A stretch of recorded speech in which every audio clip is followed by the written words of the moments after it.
Dans le cours nous est dit, je peux uniquement voir mes pensées. Je ne peux voir rien d'autre que mes pensées. Et le pouvoir des mots exprimés est souvent très sous-estimé. Le mot prononcé a des effets. Et ça, c'est pas un concept ésotérique, mais une vérité profonde. Parce que ce que nous exprimons, ce que nous prononçons, nous le renforçons dans notre esprit. Et les mots forment notre perception. Les mots, soit ils confirment la peur ou l'amour. Pour que cela devienne une fois vraiment évident pour toi, je peux voir que mes propres pensées. Qu'est-ce que ça signifie? Si nous parlons de culpabilité, de séparation, de maladie, de manque, de souffrance ou des malheurs, alors tout cela devient réel en nous. Nous provoquons exactement cela parce que nous sommes la cause de tout dans cette illusion.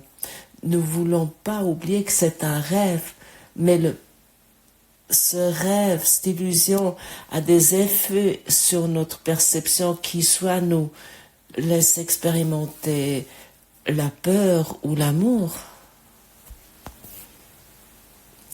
Chaque mot que tu prononces crée un aura autour de toi, une ambiance autour de toi que chacun peut sentir. Si tu es toute ta vie en train de te plaindre et de geindre et en train de gueuler et en train de juger et ainsi de suite, alors tu vas porter cette aura, cette ambiance avec toi et ça devient une réalité parce que tu vas partout voir ce que tu penses et ce que tu dis. Soit cette ambiance te sépare du monde que tu as fait, ou elle te lie, elle t'unit. Lorsque nous parlons avec conscience, si nous exprimons avec conscience cette révision de la leçon 205 aujourd'hui. Je veux la paix des dieux. Alors cela a des effets. Je ne suis pas un corps, je suis libre, car je suis encore tel que Dieu m'a créé. Comme tu vois, comme tu peux entendre, je prononce ces mots et ça a des effets dans mon esprit. Ainsi, je m'approche à cette vérité parce que j'ai construit une ambiance autour de moi, j'ai créé une autre ambiance autour de moi. Et pour cette raison, prononce ces mots consciemment, avec conscience, parce qu'ainsi tu parles avec le Saint-Esprit. Et si tu parles avec inconscience de toutes ces choses dans ce monde, à ce moment-là, c'est l'ego qui parle. Tu parles avec l'ego et l'ego il doit te livrer des réponses selon ça. Et ainsi, les mots prononcés sont soit un outil de guérison dans ta boîte à outils ou un écho de ton ancienne histoire, une répétition de ton passé. Ta voix, tes mots que tu prononces, ta voix est soit porteur de lumière ou porteur d'ombre. Et pour cette raison, c'est vraiment important à qui tu prêtes ta voix. Parce que selon ça, tu vas faire des expériences. Et de comprendre cela est vraiment une clé très très utile. Je veux la paix de Dieu. Dans la leçon, on nous est dit, dire ces mots ce n'est rien, mais les penser, vraiment c'est tout. Pourquoi, comment on pourrait dire, pourquoi tu peux exprimer 1000 fois ça et rien se passe? Pourquoi tu peux pratiquer cette leçon 30 ans ou 50 ans et 100 ans et rien se passe? Chacun d'entre nous sait si cette formulation commence à se saisir, à être saisi dans notre esprit, il y a un changement qui se passe et la plupart d'entre nous ont peur de changement. Le changement signifie, comme c'est proposé ici, tu enlèves cet espace qui t'a mis autour des choses. Les illusions vont être transcendées. La séparation va être annulée et exactement l'être humain qui se voit tel que ce corps, il a peur, l'être humain a peur de changement. Que cela signifiera, si nous permettons ce changement, que nous, avec nos points de vue, avec nos convictions, avec nos idées sur, par exemple, notre partenaire de vie, sur le monde, et toutes ces choses que nous percevons, que nous sommes trompés, que c'est pas juste. Et pour cette raison, Jésus nous demande au secours, est-ce que tu as raison ou être heureux? Nous devons nous admettre, mais pas seulement sur le niveau superficiel, je me suis totalement trompée concernant mon époux, mes enfants, mon supérieur, mon voisin. J'ai perçu le monde d'une façon totalement erronée, simplement parce que je voulais avoir raison. Et nous ne devons pas avoir peur de ce soi-disant inconnu, l'inconnu de l'unité. Il n'y a que l'amour ou la peur.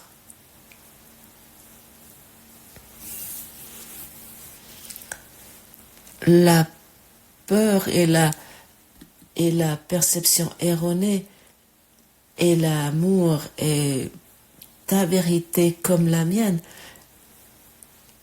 Je veux la paix de Dieu. Prononce ça là, au toi, pour que ton esprit entende cela, pour que chaque cellule en toi se souvienne de ça. Ne pas vouloir avoir raison. Tu n'as rien besoin de gagner et tu n'as pas besoin de te battre. Tu prononces la vérité et elle va t'atteindre. Tu vas prononcer la vérité, elle va éclore en toi. Je veux la paix de Dieu, je ne veux pas plus que ça. Ça signifie aussi, je ne veux rien dans ce monde.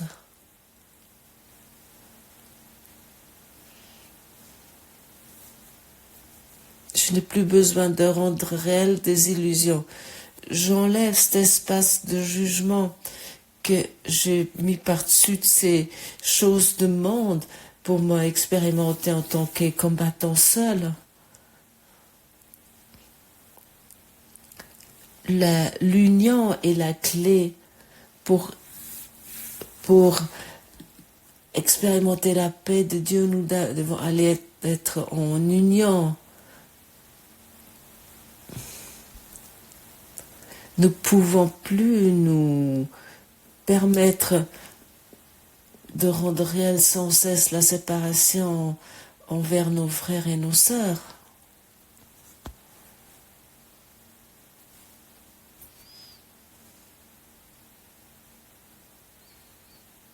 Et il y a encore ces difficultés où on dit « Ah mais oui, je le veux, Jésus, je le veux », ou Saint-Esprit, ou Jean, ou Jacques, je le veux. Mais il ne semble pas que ça réussit, il ne semble pas le réussir. Mais c'est aussi, entre autres, parce que tu confonds la paix de Dieu avec la paix du monde. Et la paix de Dieu n'a rien à voir avec la paix dans ce monde. Et ça signifie aussi que nous cherchons une paix qui nous plaît. Une paix qui accomplit nos propres souhaits. Nous cherchons une paix qui nous donne raison, qui nous confirme et qui nous protège aussi. Mais ça ne change rien. Ça nous ne change pas. Tout devrait changer, mais rester en même temps pareil que c'est. Ça, c'est le cri de bataille du Christ endormi. La paix de Dieu est totalement autre que la paix dans ce monde. Parce que la paix dans ce monde, elle demande toujours quelque chose. La paix de Dieu ne demande rien. La paix de Dieu donne. Et ça, c'est la différence. La paix de Dieu donne, sans condition, sans marchandage, sans qu'il y ait encore autre chose. La paix de Dieu est simplement donnée, le don. Et la paix de Dieu aimerait t'avoir totalement, sans compromis, entièrement.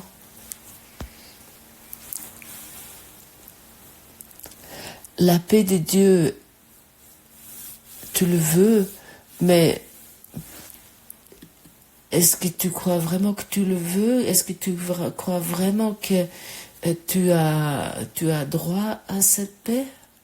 Et que tu l'es, cette paix? Et que tu le veux véritablement? Vérifier cela pour toi. Est-ce que je veux vraiment la paix de Dieu? Ou je préfère la paix dans ce monde, de ce monde? Et si nous sommes honnêtes, ah oui, il y a encore quelques compromis en moi. Il y a encore quelques histoires en moi auxquelles je crois qu'ici et là, il doit être établie la paix de ma façon et de ma façon. Ça ne fonctionne pas comme ça. Nous voulons découvrir tout ce où nous voulons avoir raison, où nous mettons encore un espace autour des choses pour le donner au Saint-Esprit.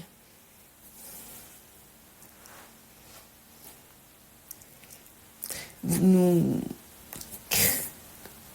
craignons la paix de Dieu parce que nous croyons que nous devons abandonner quelque chose pour cela. Nous croyons que nous allons perdre quelque chose. Nous croyons que quelque chose nous sera pris. Mais qu'est-ce qui nous est pris? Nous est pris, ou qu'est-ce qui nous sera pris? Nous pouvons nous poser cette question. Ah oui, le contrôle, notre passé, nos histoires, notre identité de moi-je. Nous avons peur que cela nous sera prise. Et qu'est-ce qui est tellement terrible si le passé disparaît de toi et si cette histoire et ton identité, moi-je, disparaît de toi? C'est qu'une bénédiction. Et l'ego nous dit, hey, stop, arrête, nous n'allons pas plus loin. Nous perdrons ce que nous sommes. Et qu'est-ce que nous pensons que nous sommes? ce petit moi-je qui naît et qui vieillit et qui meurt. Exactement cela va être échangé. Cette idée où l'ego essaie de nous faire croire, où nous croyons, où nous avons donné toutes nos croyances, tout cela nous abandonnons. Parce qu'en vérité, nous perdons rien.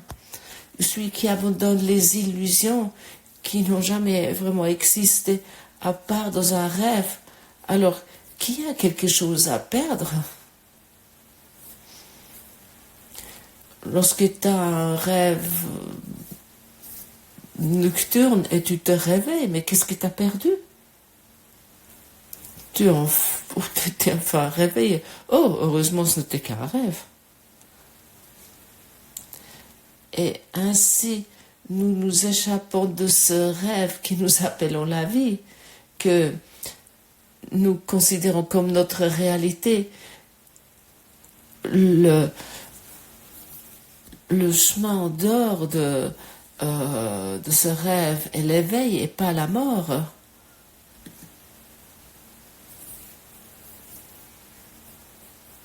Et pour cette raison, je dis toujours, nous voulons quitter ce rêve vivant, nous voulons quitter cette vie vivante et pas mort. Le jeu de la mort, nous l'avons joué assez longtemps. Alors pourquoi encore continuer ça? Le jeu de la maladie, de la souffrance et du manque, nous l'avons rêvé assez longtemps et joué assez longtemps. Maintenant, il est temps. Le temps est venu pour s'éveiller, nous voulons prononcer les mots « Je veux la paix de Dieu » pour que chaque cellule et notre esprit se souviennent de cela.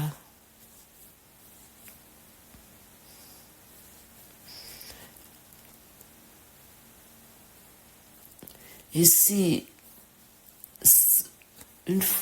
seulement un petit moment nous expérimentons un véritable moment de la paix de Dieu, tout, c'est pas spectaculaire, c'est quelque chose de tout calme, sans condition, sans des mots. À ce moment-là, nous voudrions plus rien de ce monde. De plus, nous voudrons plus faire des compromis. Et pour cette raison, Jésus nous invite, pratique cet instant saint. Oui, tu peux pratiquer cela. Et à un moment donné, ça sera le tien. Mais autant nous nous perdons dans ce monde agité, à ce moment-là, il n'y a aucune réponse silencieuse qui peut arriver, qui peut changer, qui peut modifier toute notre existence.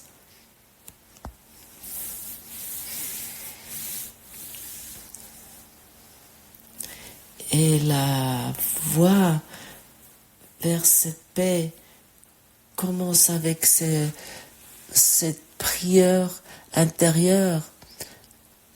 Je suis prêt, Saint-Esprit, montre-moi à quoi ressemble cette paix de Dieu. Moi, je ne le sais pas, montre-le-moi. Et le Saint-Esprit va uniquement pouvoir te dire une seule chose. Enfin, je peux t'entendre. Parce que tu as mis de côté tes concepts, parce que tu nécessites plus ta version de la paix.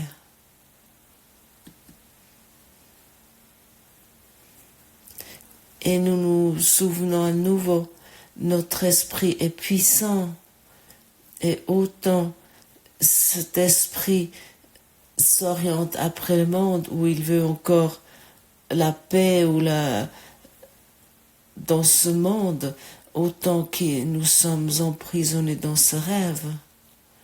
Oui, nous sommes vraiment, c'est vraiment comme un statut de prisonnier. Dans le passage 6 de la leçon 185 est écrit l'esprit qui pense vraiment que tout ce qu'il veut est la paix doit se joindre à d'autres esprits car c'est ainsi qu'il s'obtient la paix.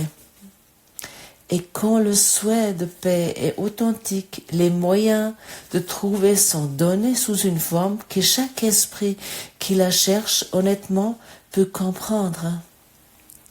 Quelque forme que prenne la leçon, elle est planifiée pour lui de telle manière qu'il ne peut se méprendre si sa demande est sincère. Mais si il demande sans sincérité, il n'y a aucune forme sous laquelle la leçon puisse être acceptée et véritablement apprise. Et ça indique encore une fois, tout nous est donné, mais vraiment tout, pour atteindre cette paix. Nous n'avons pas besoin de nous préoccuper de quoi que ce soit. Pour le système de pensée égotique, cela semble presque impossible. Nous avons tellement l'habitude de nous préoccuper de tout pour que le résultat que nous souhaitons, nous pouvons le contrôler. Le résultat doit être ainsi, ma vie doit être ainsi, la paix doit être ainsi. Moi, je dois être ainsi. Du début jusqu'à la fin. Cette personnalité, je suis. Et comme j'ai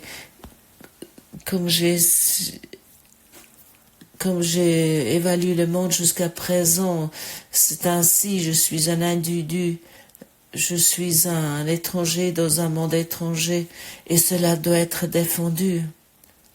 Est-ce que cela doit encore être défendu? Est-ce qu'il n'est pas temps de te unir avec d'autres esprits? Est-ce que c'est pas le temps maintenant d'abandonner ces jugements avec ces condamnations? Est-ce qu'il n'est pas temps d'abandonner cela? Moi, je crois que oui. Il est temps maintenant. Et chacun d'entre nous peut très bien comprendre ces mots. C'est pas un concept très difficile. Ce sont des mots simples qui sont prononcés pour faire provoquer cela dans notre esprit, pour guérir. Encore une fois, les mots que tu prononces créent soit une atmosphère de guérison, une ambiance de guérison, ou une atmosphère de paix, ou une atmosphère de guerre. Il crée soit une atmosphère de conflit, ou une atmosphère d'une joie inconditionnelle, d'amour. Quel mot aimerais-tu prononcer aujourd'hui? Quel mot